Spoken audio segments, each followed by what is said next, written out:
यह न्यूज़ काफ़ी ज़्यादा चिंताजनक और कंसर्निंग है, खासकर हम भारतीयों के लिए। इस न्यूज़ से काफ़ी सारे प्रश्न भी खड़े होते हैं, जिसका उत्तर हम इस वीडियो में जानने की पूरी कोशिश करेंगे। जैसे मोहम्मद, जो कि एक यूएन डेजिग्नेटेड आतंकी समूह है, उसका हेड मसूद अजहर और हमास के कुछ ऑफिशियल रिप्रेजेंटेटिव 5 फरवरी को रावलकोट पीओके यानी पाकिस्तान ऑक्यूपाइड कश्मीर में मीटिंग करने जा रहे हैं। जैसा कि हम जानते हैं, बीते वर्षों में भारतीय सेना द्वारा आतंकवाद को समाप्त करने के लिए बहुत सारे ऑपरेशंस किए गए, जिसके मुख्य ऑपरेशंस जैसे मोहम्मद जैसे आतंकी समूहों को समाप्त करने का किया गया, जो कि आए दिन कश्मीर घाटियों में अस्थिरता और आतंकी घटनाओं का कारण बनते थे। इस ऑपरेशन के बाद जैसे मोहम्मद काफी ज्यादा कमजोर हो चुका था। इस न्यूज के माध्यम से ऐसा लग रहा है कि जैसे मोहम्मद फॉरेन मिलिटेंट ऑर्गेनाइजेशन के मदद से फिर से खुद को रिवाइव कर रहा है। सबसे पहले प्रश्न तो यही उठता है कि जैसे मोहम्मद, जो कि पाकिस्तान ऑक्यूपाइड कश्मीर और पाकिस्तान में एक सक्रिय आतंकी समूह या संगठन है, इसका हमास के साथ मीटिंग होने का क्या कारण है? तो इस मीटिंग का टॉपिक है Al Aqsa flood plus Kashmir solidarity. इन दोनों टॉपिक को सबसे पहले समझते हैं, तब जान पाएंगे कि इनका मीटिंग क्यों हो रहा है। अल अक्सा फ्लड एक ऑपरेशन था जो कि हमास द्वारा इजराइल पे चलाया गया था। जैसे कि हम सभी को ज्ञात है, 7 अक्टूबर 2023 को इजराइल पे फिलिस्तीन के कुछ मिलिटेंट ऑर्गेनाइजेशन ने एक साथ एक संगठित रूप में आतंकी हमला किया था, जिसको इजराइल ब्लैक सैटरडे के नाम से जानता है या बोलता है। कश्मीर सॉलिडारिटी, जो कि हर साल पाकिस्तान में मनाया जाने वाला एक दिवस है, जो कि 5 फरवरी को मनाया जाता है। अगर इसके इतिहास के बारे में कुछ जानना चाहें तो सन 1990 उस समय के जमाते इस्लाम, जो कि एक पाकिस्तान में आतंकी संगठन था, उसके मुखिया काजी हुसैन अहमद और तत्कालीन प्रधानमंत्री नवाज शरीफ, जिनका इस दिवस को मनाने का समर्थन था। भारत सरकार का कहना है कि इसका कोई महत्व नहीं है और भारत इसको कोई तवज्जो नहीं देता है। असल में 5 जनवरी 1949 को ही कश्मीर पर संयुक्त राष्ट्र सुरक्षा परिषद ने प्रस्ताव अडॉप्ट किया गया था, लिहाजा पाकिस्तान इस दिन को सॉलिडारिटी डे मनाता है। तो प्रश्न उठता है कि क्या भारत भी इस प्रकार का कोई कश्मीर सॉलिडारिटी डे मनाता है? तो जवाब है नहीं। भारत कश्मीर एकजुटता दिवस नहीं मनाता। भारत यानी कि भारत सॉलिडारिटी डे नाम की कोई ऐसा डे नहीं मनाता है। यह दिवस सिर्फ पाकिस्तान मनाता है। इसके पीछे उसका कुछ अपना मकसद भी है, जैसे कि कश्मीर की आजादी के लड़ रहे आतंकवादियों को क्रांतिकारी बताना, कश्मीरी अलगाववाद को आंदोलन को समर्थन करना, भारतीय कब्जे वाले कश्मीर के लोगों को के साथ एकता दिखाना। और हाल ही में पाकिस्तान ऑक्यूपाइड कश्मीर इलाकों में वहां की जनता पाकिस्तान सरकार के खिलाफ और पाकिस्तान के लोकल एडमिनिस्ट्रेशन के खिलाफ आंदोलन देखे जा रहे हैं। वहां की जनता पाकिस्तान सरकार एवं वहां के लोकल एडमिनिस्ट्रेशन के उब चुकी है और वो भारत में आने की मांग करती है। खैर, हम आगे बढ़ते हैं और दूसरा सबसे बड़ा प्रश्न ये खड़ा होता है कि क्या यह भारत के लिए एक थ्रेट है? क्योंकि भारत को काफी बार काफी हद तक जैसे मोहम्मद जो आतंकी समूह है काफी नुकसान पहुंचा चुका है और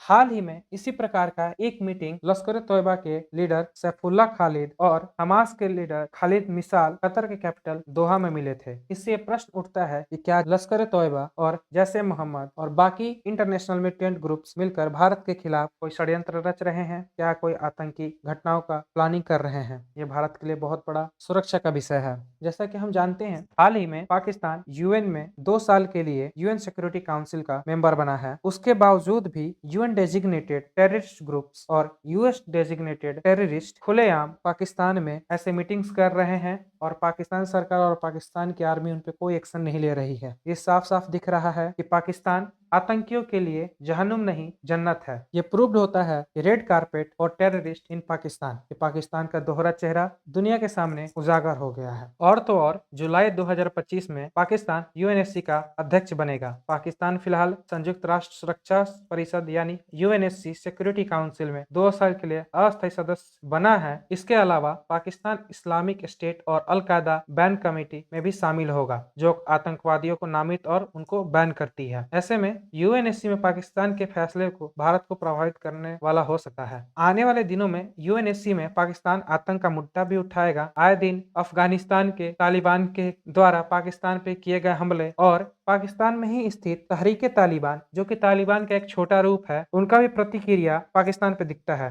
जैसा कि हम लोग कहते ही हैं कि अगर आप बबूल का पेड़ बोओगे तो फूल कहाँ से मिलेंगे? कांटे ही मिलेंगे। वही सेम हाल आज पाकिस्तान के साथ हो रहा है। जो पाकिस्तान पहले तालिबान को आतंकी बनने का शिक्षा दिया करता था, वही तालिबान आज पाकिस्तान के लिए सरदर्द बना हुआ है। तो क्या हम ये भी समझ सकते हैं कि पाकिस्तान बाकी फॉरेन मिलिटेंट ऑर्गेनाइजेशन के मदद से और बाकी आतंकी समूहों के मदद से अफगानिस्तान के तालिबान को काउंटर करने का प्लानिंग कर रहा है? क्योंकि हम सभी जानते हैं पाकिस्तान की जो आर्मी है वो काफी हद तक आतंकवाद से इन्फ्लुएंस्ड होती है और पाकिस्तान के खस्ते हालत को देखते हुए पाकिस्तान ने सोचा होगा कि क्यों ना हम आतंकी समूहों से मदद लेकर ही तालिबान को समझाएं और जो तालिबान आज पाकिस्तान से उखड़ गया है उसको समझाने की कोशिश करें। और ये पाकिस्तान के लिए कोई बड़ी बात नहीं है, पाकिस्तान का ये इतिहास रहा है। बाकी तो भविष्य में क्या होता है वो तो आने वाले दिनों में पता चल ही जाएगा। फिलहाल हम बात करते हैं हमास के इस दोहरे रवैये को। क्या हमें एज अ इंडियन, हमारे इंडियन गवर्नमेंट को हमास के इस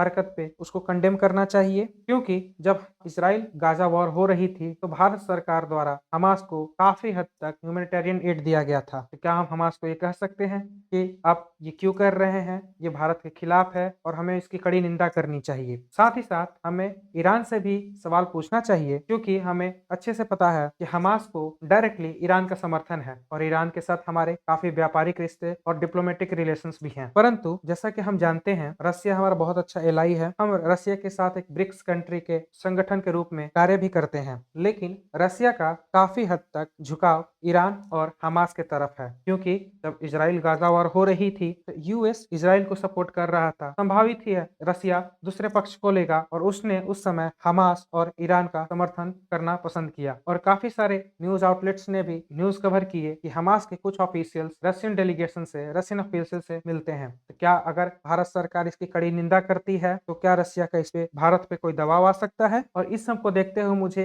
एक बात याद आती है कि जब इजराइल गाजा वॉर हो रही थी तब इजराइल के इजरायली एम्बेसडर नायर गिलान ने कहा था कि अब समय आ गया है इंडिया के हमास को वो टेररिस्ट ग्रुप डिक्लेयर कर दे। जी हाँ, हमने अभी तक हमास को टेररिस्ट ग्रुप नहीं घोषित किया है। हम हमास को अभी भी मिलिटेंट ग्रुप के तौर पे संबोधित करते हैं। जैसा कि मैंने पहले भी कहा था कि जैसे मोहम्मद एक आतंकी समूह है और हमास एक फॉरेन मिलिटेंट ऑर्गेनाइजेशन है, वो फॉरेन मिलिटेंट ऑर्गेनाइजेशन जो एडजेक्टिव है वो मैंने हमास के लिए ही यूज किया था, ना कि मैंने टेररिस्ट ग्रुप यूज किया था। मैंने उनके आतंकी हमले को जो उन्होंने 7 अक्टूबर 2023 को इजराइल पे किया था, उस हमले को भारत सरकार ने भी आतंकी हमला घोषित किया था, इसीलिए मैंने भी उसको आतंकी हमला घोषित करते हैं। एज अ भारतीय जो भारत सरकार की जो स्टैंड होती है वही हम भी लेते हैं। तो अगर भारत सरकार हमास को एज अ टेररिस्ट ग्रुप घोषित कर देती है तो इसके क्या लाभ और हानि हो सकते हैं? सबसे पहले हम इसे टेररिस्ट ग्रुप घोषित करें ही क्यों? तो बात साधारण ये है कि पीओके जो कि भारत का इंटरनल